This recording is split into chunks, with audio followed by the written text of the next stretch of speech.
হ্যাঁ, প্রচণ্ড টেনশনের মধ্যেই আছি আমি। দুদিন যে ঘর চালাবো তার মতনও পরিস্থিতি নেই আমার।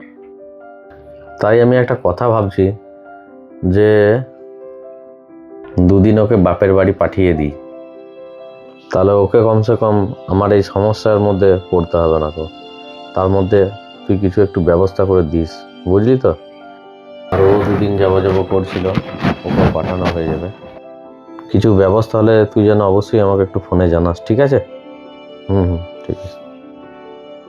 পাপিয়া, হ্যাঁ বলো, কিছু বলছো?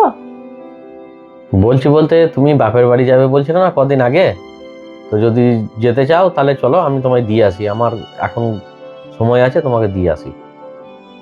হ্যাঁ, দিয়ে এলে তো খুব ভালোই হয়। বেশ, তাহলে তুমি রেডি হয়ে নাও। আচ্ছা, ঠিক আছে। হ্যাঁ স্যার, বুঝতে পারছি। যেই সময়টার মধ্যে আপনাকে দেবো বলেছিলাম সেই সময়টার মধ্যে আপনাকে দিতে পারলাম না। দেখছি আমি অনেক চেষ্টায় আছি, আপনারটা ব্যবস্থা করে দিতে পারলে আমারও খুব ভালো লাগে। আর দুটো দিন আমাকে সময় দিন স্যার, আমি ঠিক ব্যবস্থা করে দেবো আপনাকে। হ্যাঁ, ঠিক আছে। তুমি কি ব্যাপার? হ্যাঁ, আমি এসছি। আরে তোমাকে যে আমি পাঠালাম যে তুমি কদিন থেকে তারপর আসবে, দুদিনের মাথাতেই তুমি চলে আসলে, কি ব্যাপার?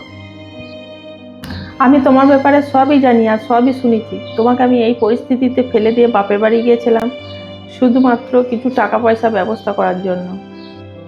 তোমার পরিস্থিতির দিকে তাকিয়ে আমাকে কিন্তু যেতে বাধ্য হয়েছে, না হলে কখনোই তোমাকে এই পরিস্থিতিতে ফেলে আমি যেতাম না। তার মানে তুমি বাবার কাছে টাকা চাইতে গেছিলে? এটা কিন্তু তুমি একদমই ঠিক করনি। বাবা কি ভাববে যে আমি তোমাকে পাঠিয়েছি, হ্যাঁ, প্রেশার দিয়ে হয়তো পাঠিয়েছি যে টাকা আদায় করে নিয়ে এসো জোরজবস্তি করে, সেইটা ভেবে বসে থাকবে? তুমি এই কাজটা কিন্তু মোটেও ঠিক করনি পাপিয়া। সে ভাববে কেন? আমি তো বাবার কাছে টাকা চাইনি। আমার বিয়ের আগে বাবা আমার নামে কিছু টাকা ফিক্সড ডিপোজিট করে রেখেছিল, সেই টাকাটাই আমি তুলে এনেছি। তুমি এই টাকাটা নাও, দিয়ে তোমার সমস্যাটা মিটিয়ে নাও। তাই বলে তুমি তোমার ফিক্সড ডিপোজিটটা ভেঙে দিলে? তা কি আছে, কালকে যখন আবার ভালো সময় আসবে তুমি আমার নামে আবার রেখে দেবে। আর টাকা পয়সা কি জন্যে? মানুষের অসময়ে প্রয়োজন লাগার জন্যই তো টাকা পয়সা।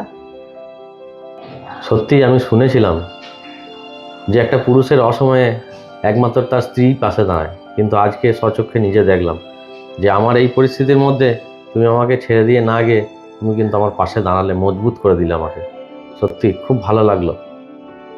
বেশ, তুমি আর কিছু বকো না, তুমি ফোন করো, যে যা টাকা পায় দিয়ে তুমি টাকা কোটা সবাইকে দিয়ে দাও।